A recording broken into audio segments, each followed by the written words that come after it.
Hey, sorry, a little late. We had a program here last night. I didn't get to bed as early as I like.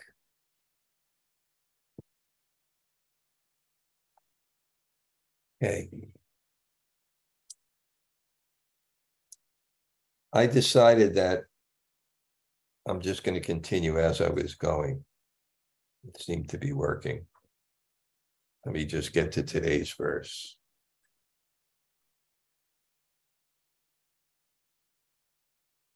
Okay, we'll start from Bṛhad-bhāgavatāmṛta, volume 1.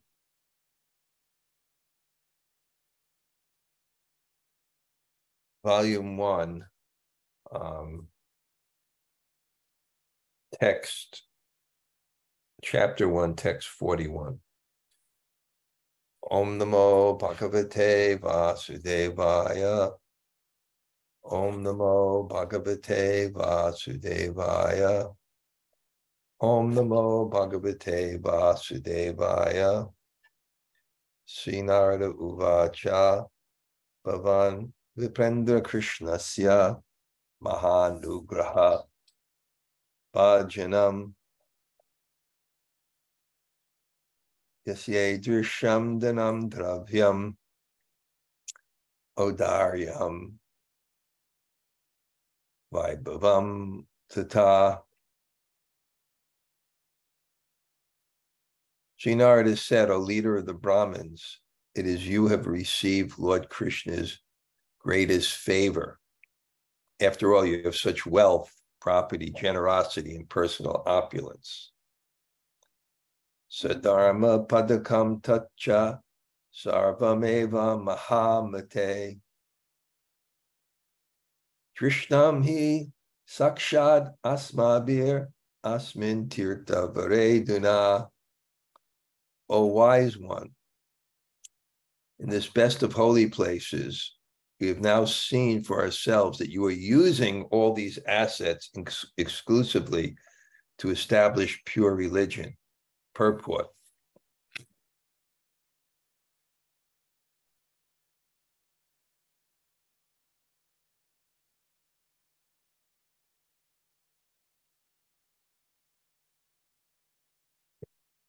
The Brahmana's personal opulence is the paraphernalia showing his status, his vehicles, special items of clothing, and so on, and his entourage of family members, associates, and subordinates.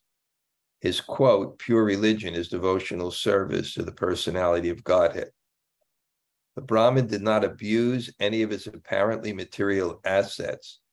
By employing them for material purposes, these assets have come to him as byproducts of his devotional service without his striving for them. He could hardly keep them hidden, as Narada here remarks, but still he was happy to put them in transcendental use. The Brahmin refutes Narada's praise. Om Jnana Timirandasya Jnananjana Shalakaya Taksur Unmilitam Yena Tasmai Shri Gurave Namaha. Sri Chaitanya Mano Bhishtam Stapitam Yena Bhutale Swayam Rupa Kadamayam Dadati Sa Padantikam. Vanchakalpa Tarubhyascha Kripa Sindhu Bhayevacha Patitanam Pavanebhyo Vaishnavebhyo Namo Namah. Sri Krishna Chaitanya Prabhu Nityananda Sri Advaita Gadadhar Shivasade Gaur Bhaktavinda. Hare Krishna, Krishna Krishna, Hare Hare, Hare Rama, Rama Rama, Hare Hare. So greetings from Nava Nalachala Mandir, Brick, New Jersey. So let's get a perspective on what's happening here.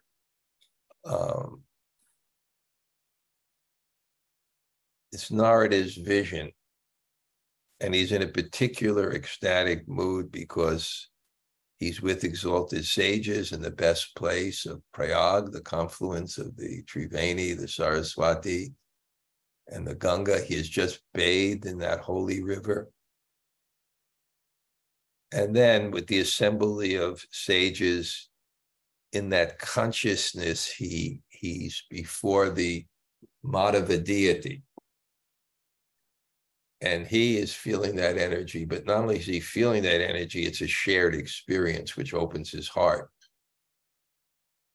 And in that lens of devotion, we say that lens of devotion, that's how he sees the world, just like someone sees the world through their hate. So you can see the world through your devotion. And when you see the world through your devotion, you see Krishna, and you see others, and it's an ecstatic in relationship to Krishna, and it's an ecstatic feeling because it makes you feel very humble. So in that lens, he sees this Brahmin walking by, obviously like a great acharya, with all his paraphernalia, his assets, associates, and he sees the incredible way he worships this deity on the bank of the Triveni, purifying the ground, putting a little cloth throne, putting the Shila, and not a Kanishta Adhikari who only sees the Lord and the deities. I remember there was one person who was a difficult person to deal with. And he was in a temple, and he says, I want to, he was doing Sankirtan. He says, I want to worship the deities. They say, why? He says, because I don't like dealing with people. And sure enough, he worshiped the deity very nicely and treated everybody miserably. But God doesn't accept that service because he sees the hypocrisy. Because it's not that God is not in everyone's heart. And it's the example that I heard is that it's like you have a relationship with a spouse, and outside, you open the car door and you put the seat for her to sit, and then inside you treat her miserably. The love is not accepted outside. It has to be contiguous, it has to be sincere.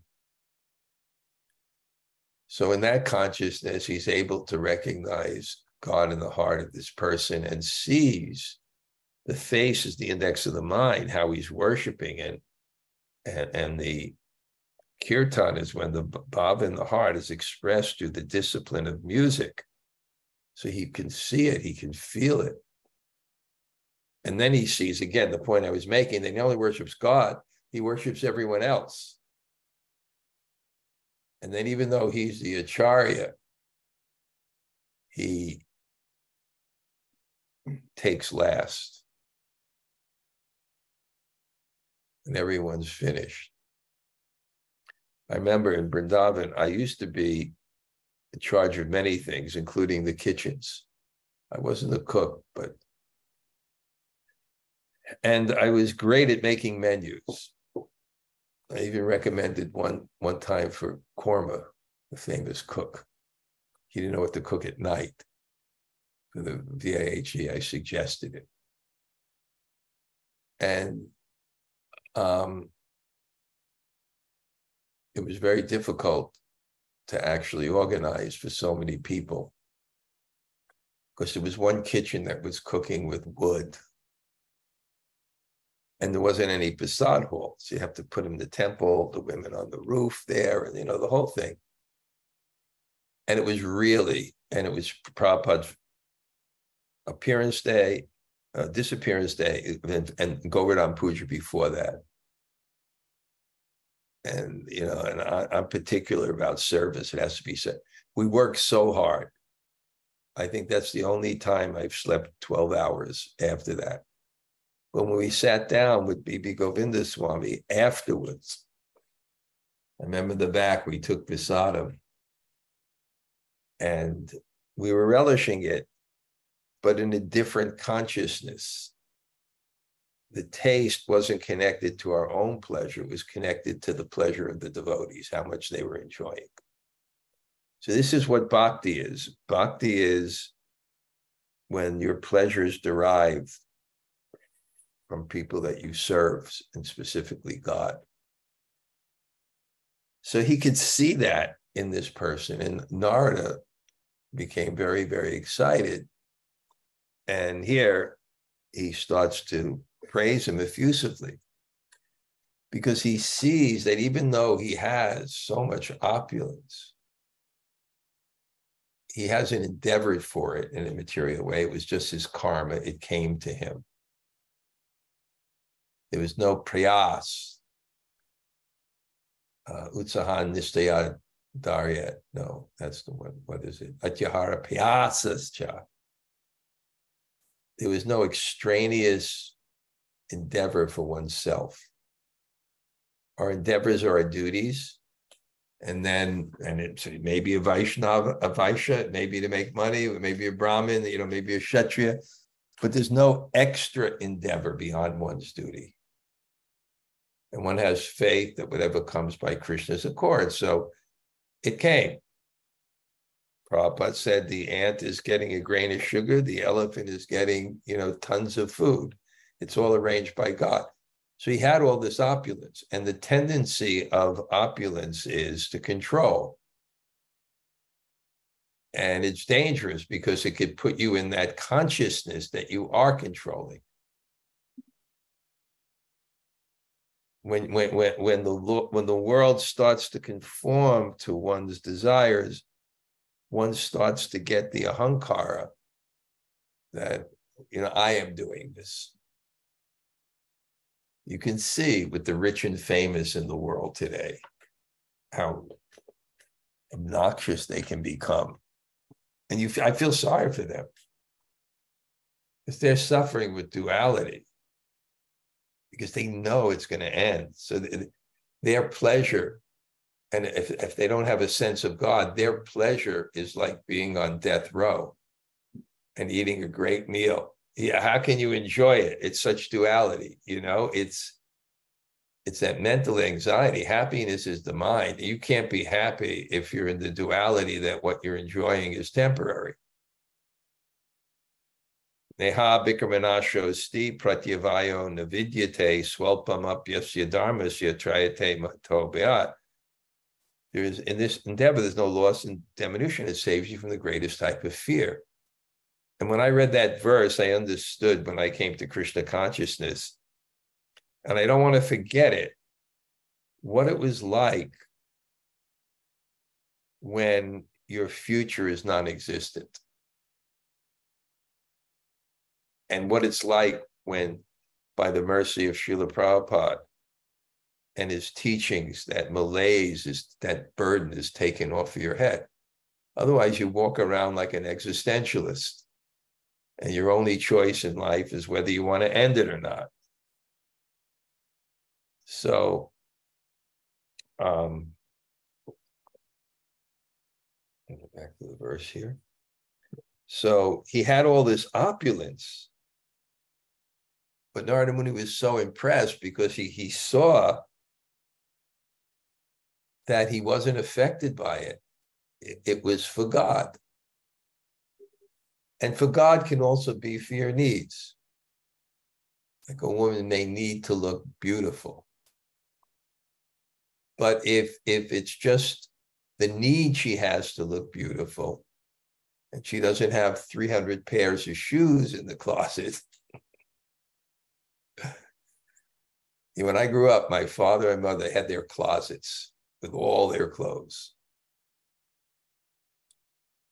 But it's what they need, what one needs. Labo jiveti yavata. You take what you need. And different people have different needs. That's understood. You have a particular mode of nature, you need some needs to be peaceful.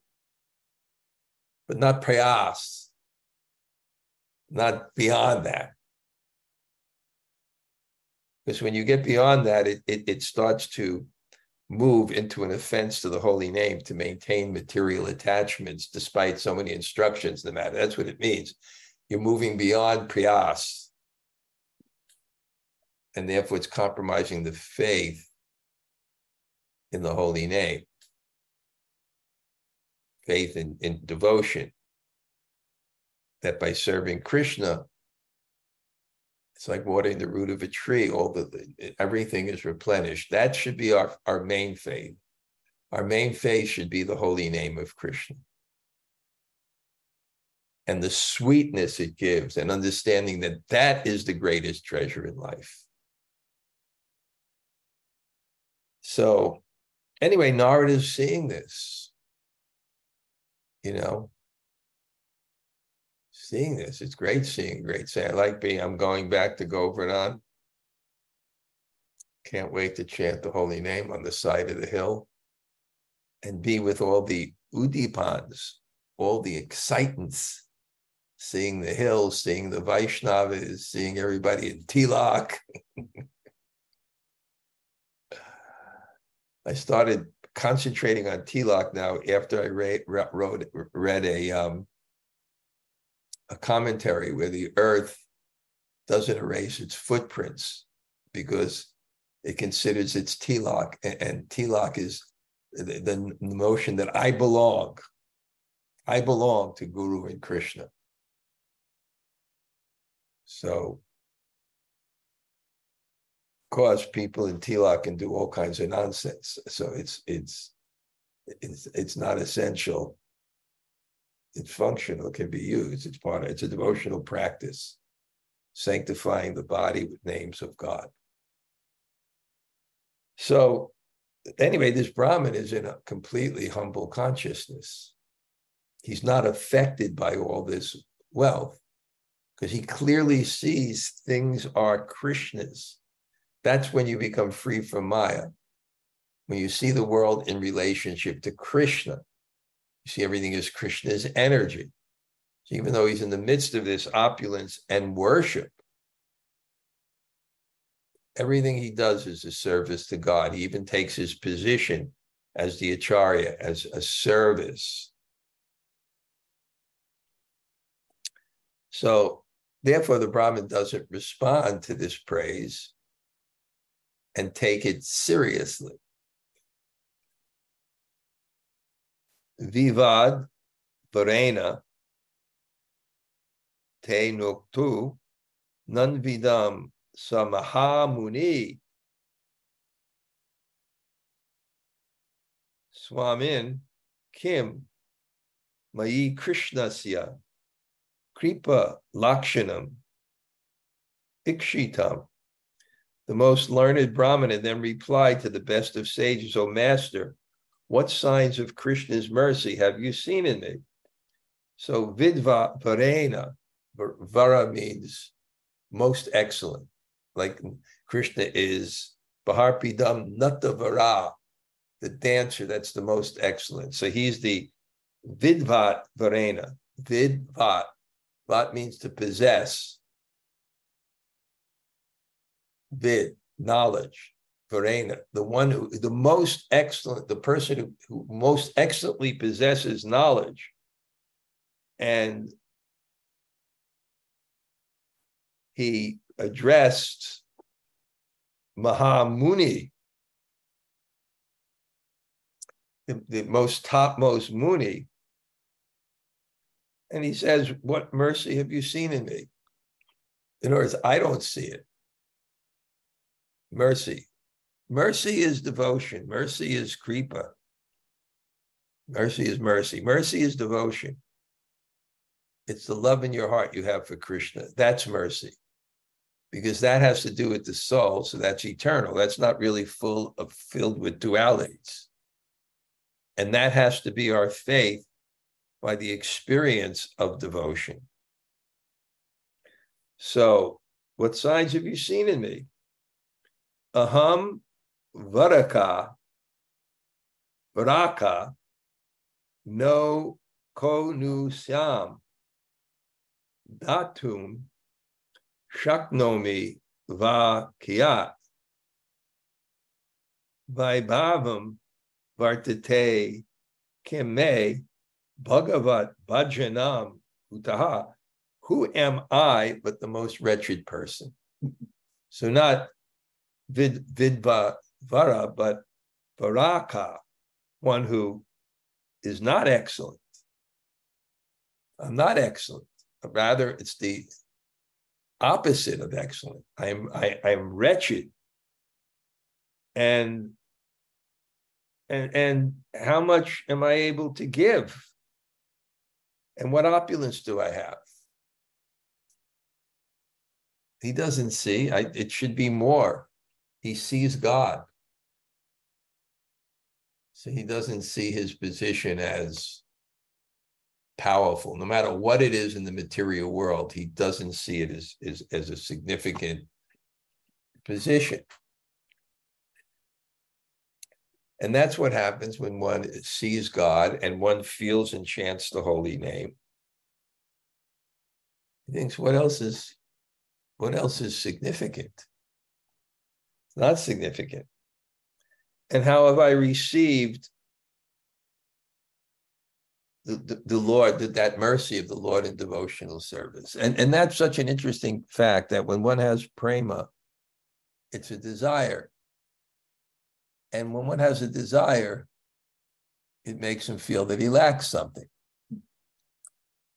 So you don't feel rich. If someone's very wealthy and he desires more money, he's feeling he doesn't have something. So that's what the prema, it's a hunger for Krishna. And the more you have prema, the more you feel you don't have it.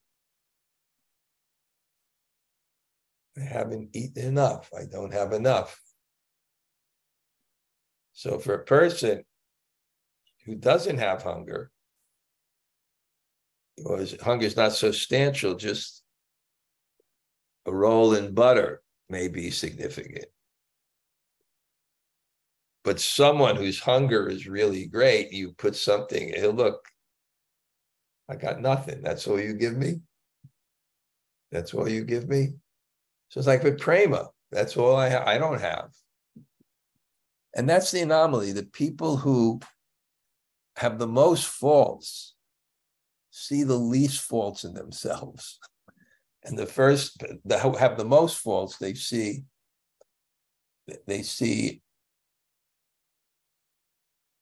the least faults in themselves. And the people who are pure see the most fault. And a simple example of just a clean glass of water, a dirty glass of water. You don't see anything that's coming in, that's something that's dirty, but something that's clean, it becomes apparent. So in his heart, it's like Raghunath Swami with that buttermilk he would take, and he would kind of feel like, I'm a debauchee, I'm such an enjoyer, the consciousness. So a purport, and these purports are absolutely brilliant because you can really read them. They're edited by Yasyedṛśaṁ Swami, who's the supreme personality of editing. Mm-hmm. And I was there in Govardhan when they were doing this, going over each word together. Keshav Bharti Maharaj, Gopi Pranadhana Prabhu, to make it so clear. Yasyedṛśaṁ Maharaj's mind for expression is just so clear. Purport, any true devotee of Krishna considers himself insignificant, thinking himself one of countless jivas who are mere sparks of God's splendor. Devotee is sorry for having foolishly rebelled against his creator, and reflecting on this rebellion, he thinks that his relative influence among other fallen jivas means little. So clear. He feels it means little. And he feels like, how can you be proud being here? This is ekpad tribhuti. This tripad vibhuti. Ekpad vibhuti means 1/4 of God's creation. So 3/4 is better than us. And in the 1/4, who are we? And look where we're born. We're born in Kali Yuga. Prayenalpa Yashashubhaj Kalav Yasmin Yajay, Manda Sumanda Matayoman. We're unfortunate, we're disturbed, we're lazy. That's the nature. And we fight these things. And therefore, the process in Kali Yuga or Bhakti is so suited to us because it's dependent on mercy. So embracing our weaknesses becomes a strength. That's why a lot of the people in the 12-step program become God conscious, especially in coming to Krishna consciousness, because they had to realize they were brought to the point where realized they were powerless. They were powerless. And that created a space to feel the mercy of God with someone who is proud. I read something. It was very, very interesting. Maybe I'll pull it up now. Someone sent me these contemplations by this Franciscan monk who's quite an incredible intellectual.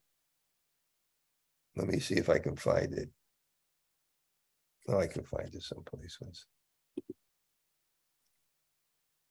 He says, sinners grasp for love in the wrong places. It says, let us remember that Jesus is shockingly not upset with sinners.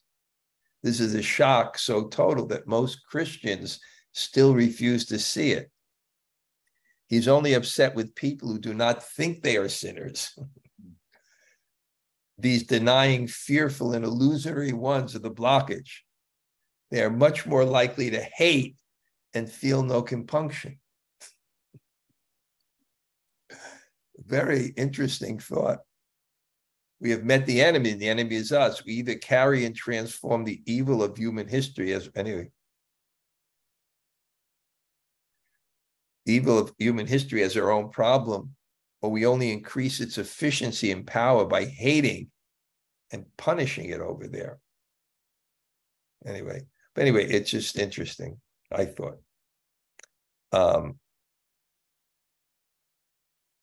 Where's my Zoom? Here we go. Oh. Okay, Sri Rupa, thanks for coming to class. Sincere, she got to go to work. She gets in what she can. I sincerely appreciate it. Look at the list. I sincerely appreciate the people, because this is why you come to Krishna consciousness, to have teachers and to hear. Two of the most potent items of devotional service is hearing the Bṛhad-bhāgavatāmṛta and sadhu Sanga. And sadhu Sanga means to hear. So taking advantage to hearing. We have a nice Sanga here. I can see that you people want to advance.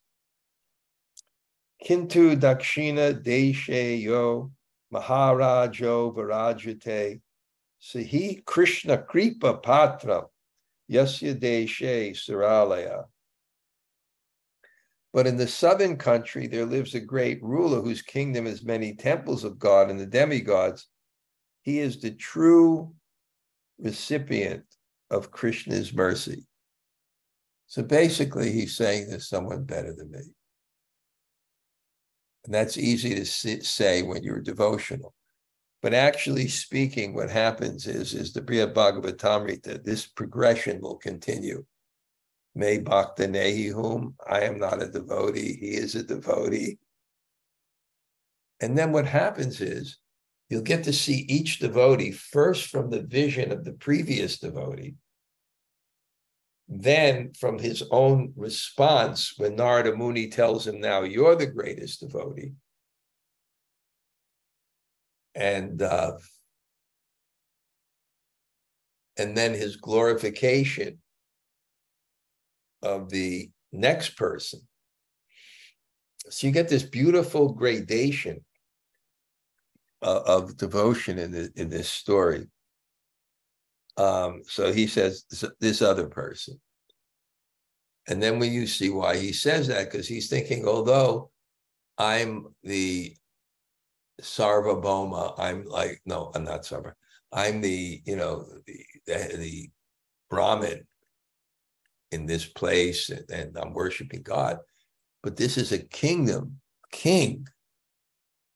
He's not the emperor, but he's Sarvabhauma. He has tremendous land and facilities. And he's possessive of nothing with that karma. Look at the challenge he has. I don't know if any of you have seen the coronation of King Charles. It kind of looks a little, I'm kind of myself, I kind of like tradition and royalty and things, but I don't know, just King Charles, I don't know, it just looks artificial now, but the power, even he doesn't really have the power, but the power of an absolute autocrat, talking about being able to control and enjoy, and talking about the potential to put yourself in the egotistical conception of life. In fact, Lord Chaitanya wouldn't associate with a king because they're Vishaya. They have to enjoy because that's what's going to impress the citizens to be submissive. And you see that in England. He has the royal, and he puts on the crown, it's like diamonds, and the queen puts on this, and rubies, diamonds, rings, and pearls, just attract fools to the spiritual world. Dashing, handsome, and carefree. Bhavananda Goswami. There's one song, really. Rubies, diamonds, rings, and pearls. They're so wealthy. We see how he became affected, even though he was sincerely wanted to serve Prabhupada. It has an influence. Objects have Shakti. You got to be careful what objects you associate with because they allure you. If you're chanting your rounds, don't be near your bed.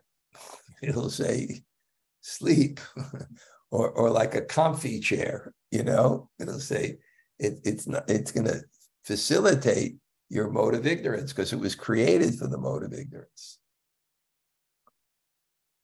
So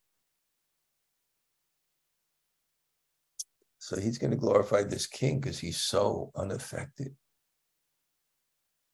That was his karma, and he used everything for Krishna's service. We're going to hear about his kingdom.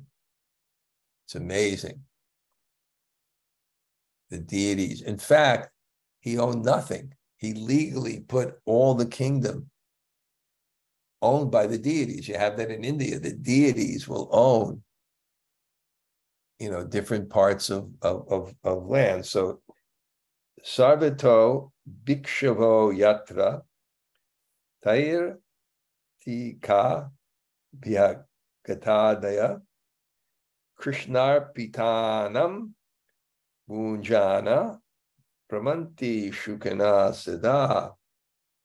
Saintly mendicants come to his kingdom from all directions, along with pilgrims and other visitors. They wander happily, sustained by food that's been offered to Krishna. I think when you go to the Golden Temple, the Sikh temple, they'll feed everyone. Prasadam, the Golden Temple, they'll feed everyone.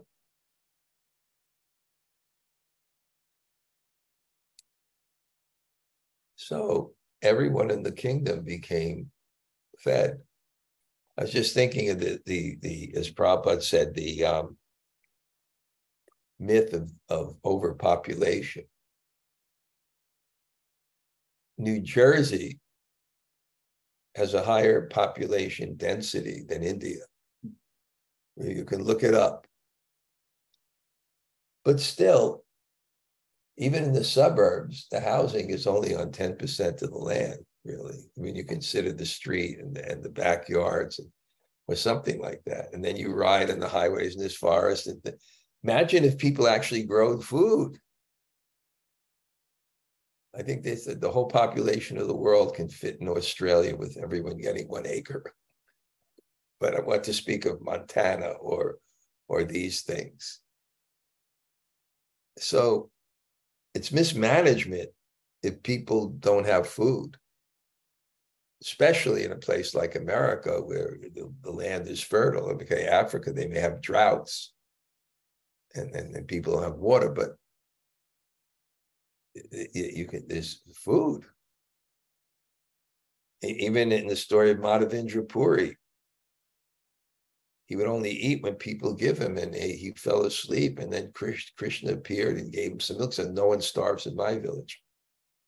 I don't know how anyone can starve in India, because honestly speaking, there's so much food distribution going on. Are you hungry? Just come to Govardhan on one of the holidays. Every little booth is like feeding prasadam. When I go to lunch with Bhakti-Vigyan Goswami, and there's people with like cups in there, and I kind of like that hot, salty, green subsies they have in India. So how can you? There's so much food. So the whole kingdom was like that. Anyone who came would be sustained.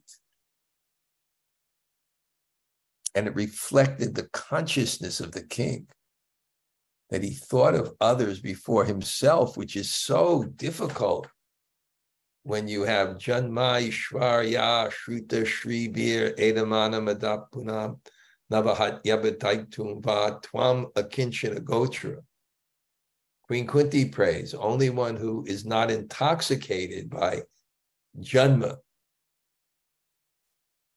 my birth, Aishvarya, my opulence, Shruta, my education, Shribya, my aristocracy, an association with beauty. Nabhatyam Twam Akinchana Gotra, that one is in the Gotra, the line of Akinchana.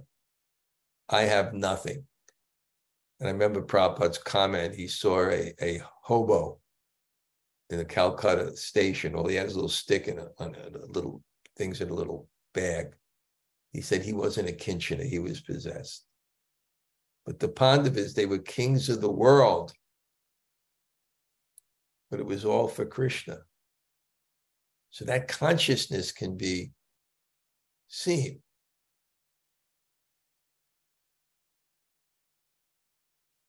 The Bhagavatam describes the great king as Maharaj, a ruler of several of the kings in this area. He was not emperor of the entire continent. The Chakravarti, that highest position, was occupied at the time by Pandava Yudhisthira. Later in this chapter, the southern king will also be called Sarvabhauma because his kingdom occupied a large area.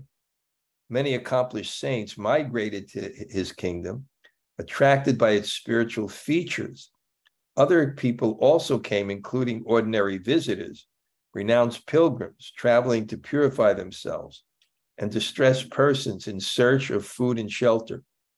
All of them took advantage of the sacred, delicious Krishna prasad freely available throughout the kingdom.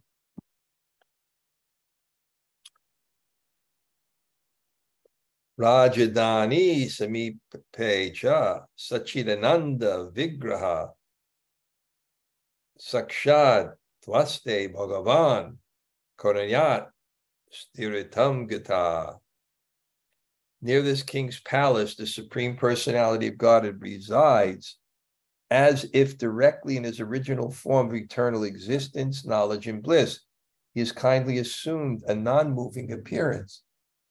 But this reminds me, this must be like Jaipur. Did you go to Jaipur last time?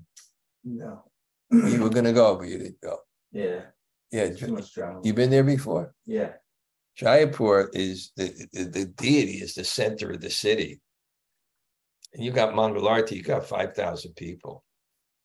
And again, you walk around that altar, there are people distributing sweets. You can get as much, people buy the sweets. I do, you buy a bag of these ladus and you just give it up to the pilgrims and the devotion in which they sing. So that's what the king of Rajasthan, Radha Govinda deity. And when that devotion is there, it becomes more than non-moving. It reciprocates in a way. It's Krishna. Because Krishna can appear with the devotion of the devotees. So I'm going to stop here today. Jamunajaya, what point did you like today? You started off, and then if anybody wants to share. Hare Krishna Raj, thank you for class. I really like what you said about people that are living in duality, that it's like, I love the analogy of it's like the last meal on death row. How could you possibly enjoy that when it's the end? And with your statement of feeling sorry for those people that are caught like that, those rich people that are so much, because it's true, they're never happy. And I just really love that analogy of here's your last meal, and how the heck are you supposed to enjoy it when you know it's all going to come to an end? So I really appreciated that. Okay, thanks, Jamunajaya. That's great. That's right. Gail, you're next. Well, thank you, Maharaj, and thank you, Jamunajaya. There's a great segue into my question, which is actually about duality. So duality for me, it always means two, right? And so that word always kind of boggles my mind. So do we call suffering duality because you suffer if you see two, you see Krishna and something other than Krishna? Is that the rationale behind? The duality is the duality. There's happiness and distress, right? You're enjoying, right? That's one thing. You're enjoying the meal, but it's mixed with suffering. Mm-hmm. Because, it's temporary. So that's one way we see two things in one. Where in the spiritual world, there's no duality. So whether there's suffering or happiness, it's all ecstatic bliss. Mm-hmm. Yeah. That's one way of seeing it. Yeah, and these people who are on death row, enjoying their last meal, I mean, is it really true that they, like deep inside their psyche somewhere, they really do know it's going to end? Do they really know that? Of course, because they're on death row. It's their last meal. How can they not know? No, I'm not talking about the people who are literally on death row. I mean, us. Yes, of course. Of course. Because a lot of people just don't really seem to really even know that subconsciously. I don't know. They may not know it consciously, but they even subconsciously. No. It's a fact. Deha patya kali tradishu atmasanyeshva satsvapi tesham pramatta nidanam pashanapina pasyati, that they don't see what is actually there. They don't act it. They try to hide from it, but it's there. And they know it. It's there. They may temporarily forget it, but they really can't enjoy it because they know that it's temporary. It ends. Yeah, they get covered, but it's there, that existential malaise of duality. That was my experience. I never realized it till Prabhupada took that off my head by making me realize I was eternal. And just looking back, wow. So maybe people who always believed in God their whole life, don't know that duality. But I think someone who comes to Krishna consciousness and wasn't believing in God, they can see that duality so clearly. Okay. Thank you, Maharaj. Okay. Anybody else? Say hello. Hare Krishna Guru Maharaj, Tota Gopinath here. Great to hear from you. Yeah, Tota, we will definitely go on Monday. Okay, sounds good. Okay. Anybody else? Hare Krishna Guru Maharaj, Narmasaki here. Thank you for the class. No, I can't see you. I can smell the rice on your farm. Yes, it is. It's everywhere. It's in the air now. Guru Maharaj, I want to reflect what you said about embracing our weakness will become our strength. Yeah, it's so important. It's so important. I like that. Thank you so much for the class. For those you don't know, in Iran, the rice is fragrant. It's amazing. You can't imagine it. You put a bowl of the rice, it's incredible. Anybody else? Hare Krishna Gurudev, Thank you very much for the class. Oh, okay. Haribo. Great. Anybody else? Hare Krishna Maharaj, it's Isabel. Thank you for class. There you go. Driving to work, huh? Always driving and chanting. Okay, good. Hey, Gopi Gita, Haribo. Hare Krishna Maharaj, thank you for class.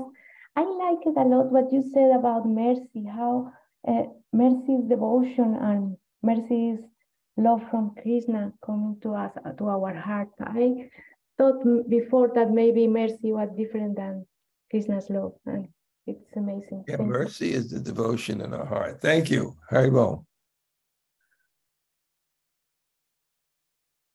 Anybody else? Hare Krishna Maharaj, it's Srila Dhanurdhara. Thank you for class. And you're still up for class. You must have got to bed by midnight. Yeah, we got home pretty late last night, and then Bṛhad still had to pack for today. So Bṛhad still has what? She had to pack when we got home last night for leaving to go to Super Soul. Okay, well, tell me about the program yesterday. Oh, it was great, very nice. Sajjananda led us through a nice meditation into some kirtan, and then Achyuta Gopi took over. And it was really, really great. Saw a lot of people, Jamuna Jaya, Govardhan Lal. It was nice. It was just nice being in that setting. We haven't been up there in quite some time. So just being in the temple. How many people were there? I mean, I would say at least 200, possibly, something like that. It was packed, huh? Yeah, it was great. Were the rebels still there? I didn't see any of them. I did see that one of them got initiated in the morning. They were live streaming the initiation. You know what his name is? It was Manasi something Das. Okay. Manasi Ganga? No, it's not the Lord of the Mind. Okay. Something like that. Okay. And Ananda Bihari and his wife Chinmaya Radha, they both got second initiation. Other people got initiated? Yeah. There was I think one or two people got first initiation, and then 5 people got second initiation. Okay, great. Okay. Anybody else? Say hello. Thank you.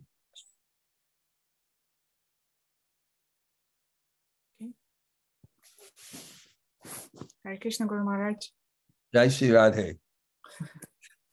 I just wanted to say that the thing about mercy is devotion in the heart impressed me a lot today, because we're always praying for God's mercy, and the real mercy is our love for God in the heart. That's an important point. Very nice. Thank you for the class, Gurudev. Hey, Haribo, thank you. Nice to see you. Anybody else?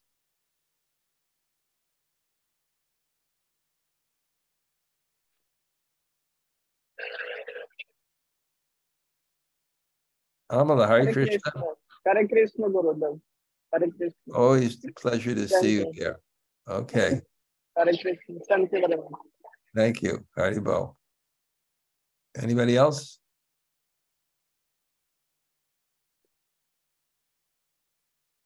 Okay. I see the list of people here, so I know who is there. And I'm thanking you all for listening. Vanchakalpa Tarubhyascha Kripa Sindhu Bheva